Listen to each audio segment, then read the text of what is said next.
ایک عورت اپنی کہانی بتاتے ہوئے کہتی ہے کہ میرا شوہر روزگار کی غرض سے کہیں چلا گیا اور غائب ہو گیا۔ اس وقت میں ایک کم عمر بچے کی ماں بھی تھی، جبکہ میرا بوڑھا باپ بھی میرے ساتھ ہی رہا کرتا تھا۔ ہماری غربت اور مفلسی اتنی انتہا کو تھی کہ گھر میں کھانے کے لیے بھی کچھ نہیں بچتا۔ اگر دوپہر کا کچھ کھا لیتے تو رات کو ہم بھوکے سو جاتے۔ صبر کے ساتھ ہم ہر حال میں اللہ رب العزت کا شکر ادا کرتے رہتے۔ ایک رات تو بھوک اور افلاس نے ہمارا ایسا امتحان لیا جو اس سے پہلے کبھی نہیں لیا تھا۔ میری بیٹی کو شدید بخار آ گیا۔ بچی کی بخار اور بھوک سے بنی حالت سے مجھے اپنی اور اپنے والد کی بھوک تو بھول گئی۔ ایسی بے کسی اور لاچاری پہلے کبھی دیکھی ہی نہیں تھی۔ بے قراری بہت حد سے بڑھ جاتی تو مجھے اللہ تعالیٰ کا وہ قول یاد آتا کہ بھلا کون ہے جو بے قرار کی التجا قبول کرتا ہے جب وہ اس سے دعا کرتا ہے، اور کون اس کی تکلیف کو دور کرتا ہے۔ جی ہاں، ہر قسم کی تکلیف،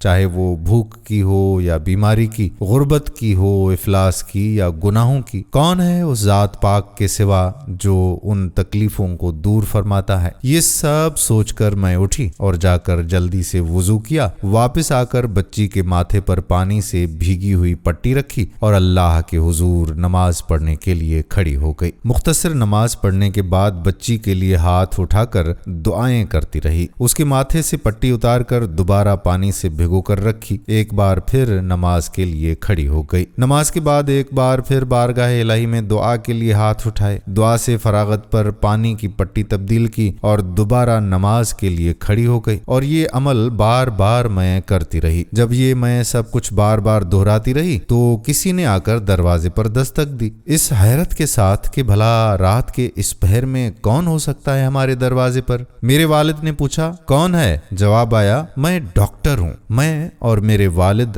حیرت سے ایک دوسرے کو تکتے رہے کہ ڈاکٹر کو بھلا کس نے بلا لیا۔ میرے والد نے جا کر دروازہ کھولا تو ڈاکٹر اندر آ گیا اور آتے ہی پوچھا کہ مریضہ کدھر ہے، اور ہم نے سادگی سے بچی کی طرف اشارہ کر دیا۔ ڈاکٹر نے بچی کو چیک کیا اور کاغذ پر ایک نسخہ لکھ کر میرے ہاتھ میں تھما کر بولا، لائیے میری فیس دیجیے، میں چلتا ہوں۔ میں نے آہستہ سے جواب دیا، ڈاکٹر صاحب ہمارے پاس تو فیس دینے کے لیے پیسے نہیں ہیں، بلکہ ہمارے پاس تو کچھ بھی نہیں ہے۔ میرا یہ جواب سنتے ہی ڈاکٹر چلایا اور غصے سے کہنے لگا کہ اگر فیس دینے کے لیے پیسے نہیں تھے تو مجھے آدھی رات کو فون کر کے کیوں بلایا؟ کیوں اس طرح مجھے بے آرام کر دیا تم لوگوں نے؟ ڈاکٹر کے منہ سے ٹیلی فون کا سن کر مجھے لگا کہ ڈاکٹر صاحب غلطی سے ادھر آ گئے ہیں۔ میں نے ہمت کر کے بولا، ڈاکٹر صاحب ہم نے آپ کو ٹیلی فون کر کے نہیں بلایا، بلکہ ہمارے پاس تو ٹیلی فون ہے ہی نہیں۔ یہ سن کر ڈاکٹر نے مجھ سے پوچھا، اچھا تو یہ کیا فلاں کا گھر نہیں ہے؟ میں نے کہا، نہیں ڈاکٹر صاحب، وہ شخص تو ہمارا ہمسایہ ہے۔ یہ سن کر ڈاکٹر تھوڑا خاموش ہو گیا اور پھر ہمارے گھر سے نکل کر پڑوسی کے گھر چلا گیا اور ہم شرمندگی اور خجالت سے بیٹھے رہے۔ تھوڑی دیر ہی گزری تھی کہ ڈاکٹر واپس ہمارے گھر آ گیا، آنکھوں میں آنسو اور روندی ہوئی آواز میں بولا کہ اللہ کی قسم تمہارے گھر سے تب تک نہیں جاؤں گا جب تک تمہارا پورا قصہ نہیں سنوں گا۔ اور میں نے ڈاکٹر کو اپنا پورا قصہ سنا دیا کہ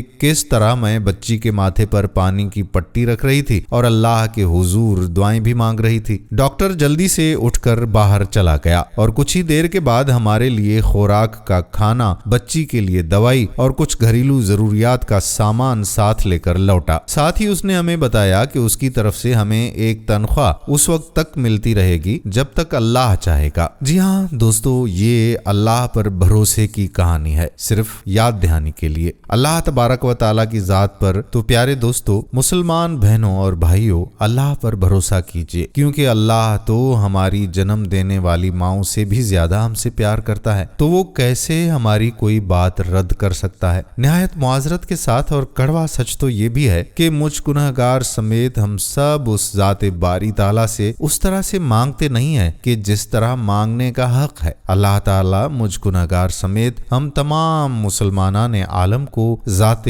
رب العالمین پر مکمل اعتماد اور یقین رکھتے ہوئے ہر مصیبت، امتحانات، آزمائش اور پریشانی پر صرف اپنا محتاج کرے۔ دوستو، ویڈیو پسند آئی ہو تو دوسرے دوستوں کے ساتھ اسے شیئر ضرور کیجیے۔ جزاک اللہ خیرہ۔